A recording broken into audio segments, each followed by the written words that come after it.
What's going on YouTube? Landon Huffman here, back with another video. Thank you guys for clicking on today's upload.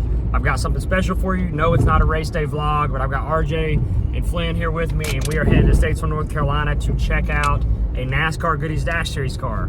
If you're not familiar with the Dash Series, it is a long-standing touring division in NASCAR that is no longer there. My family was a big part of it.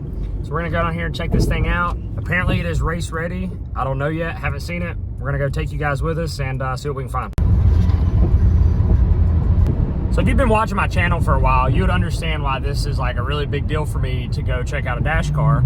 If you've been watching since I started the race shop restoration portion of my channel, then you would know that we're currently racing out of my dad's old NASCAR Goodies Dash Series race shop from the 90s. And we also have a Goodies Dash car setting in there still from back when my dad raced. Damn, Corolla just bottomed out hard.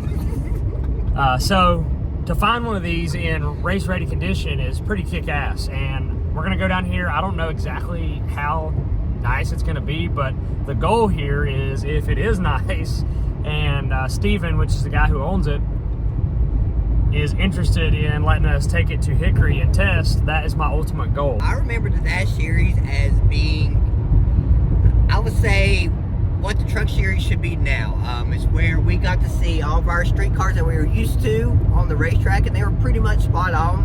A lot of the tour guys, like Rob, Landon's dad, was there. You had Mickey York, you had BJ Mackey, you had all of these guys who made a living in short track 4-cylinder racing like that. And you know, not only did you see these cars come to our local short tracks, but you saw them at Charlotte, you saw them at Darlington, you'd watch them at Homestead.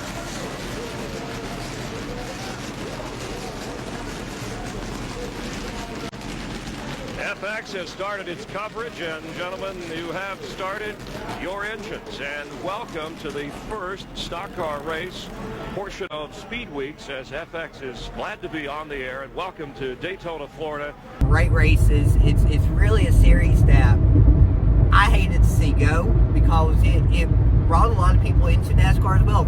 Rob was one of them. He was probably the guy to make it to the top out of the Dash Series. Bryant, that was running up in this third spot earlier, has made his pit stop. That's why I was confused a little bit ago. The cars look similar, looking at the monitors.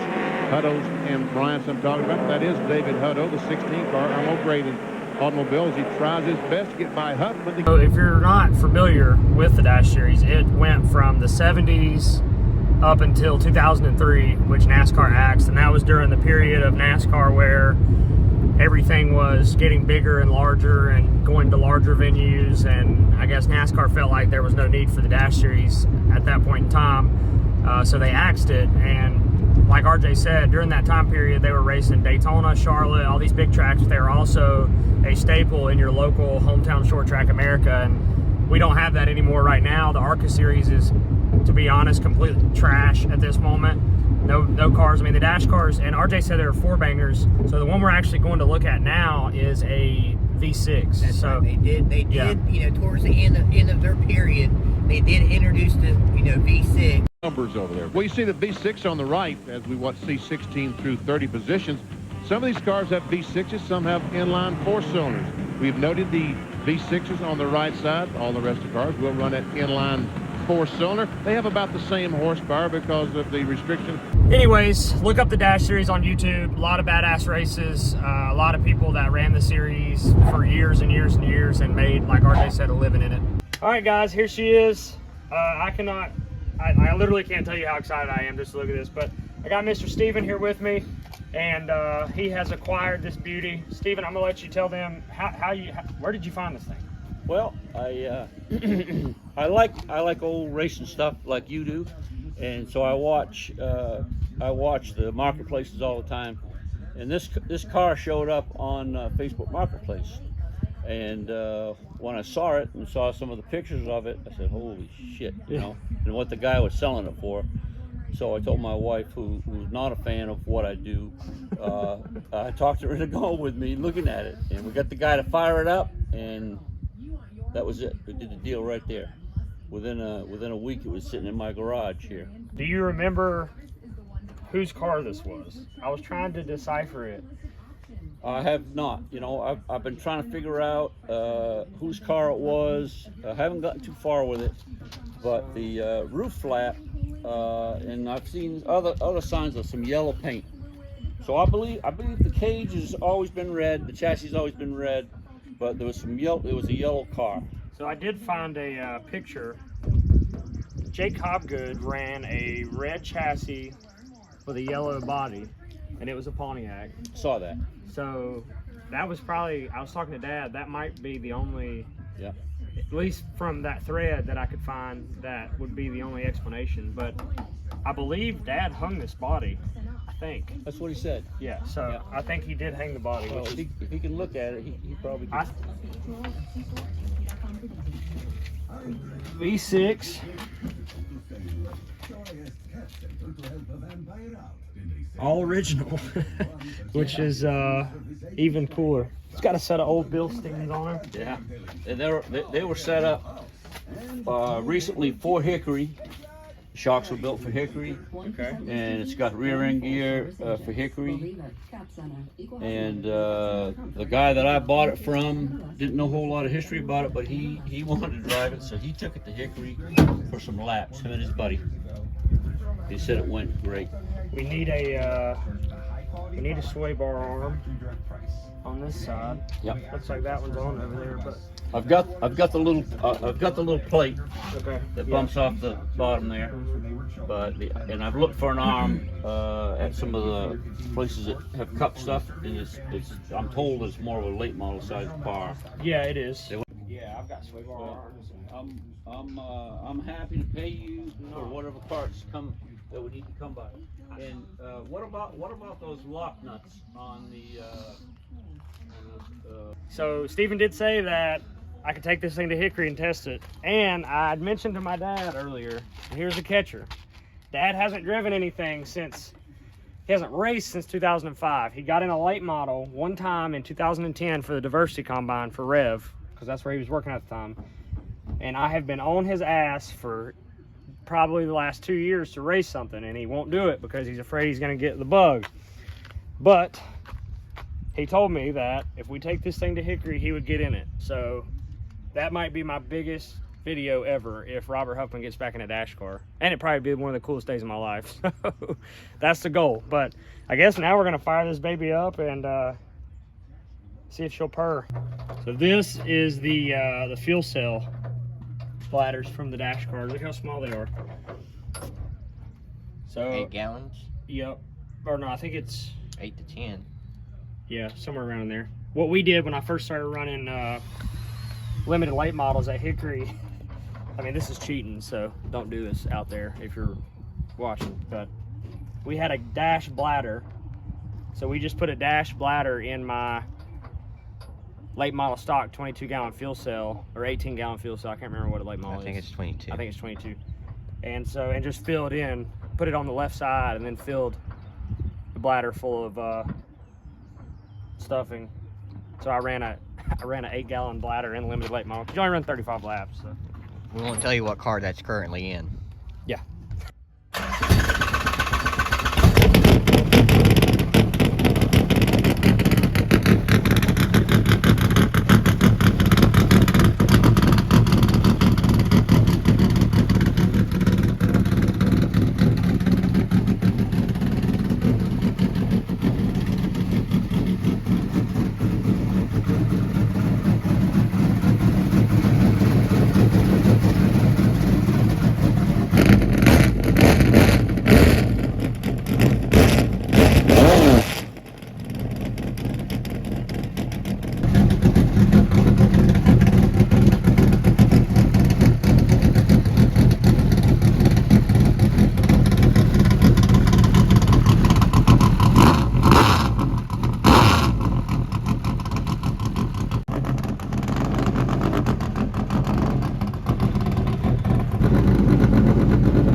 hidden.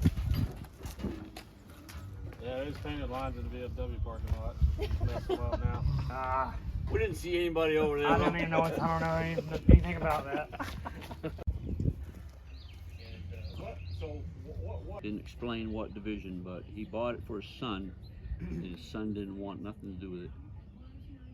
So him and his buddy took it up to Hickory for some laps. So he said he put the gear in the rear end. He had a friend of his help him.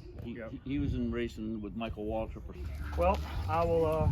I really appreciate it. Yeah, you're welcome. Thanks for coming over. No, we'll get a game plan together and try to help you get whatever parts you need, and then have Dad look at it, try to get it dialed up, and go up to Hickory, have a little fun. Okay.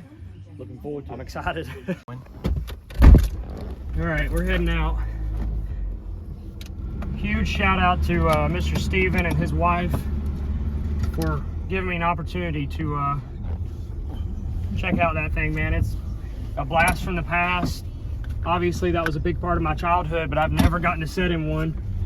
He had a really big seat in it, so if we are going to take it to Hickory and have some fun, which I think would be the ultimate video,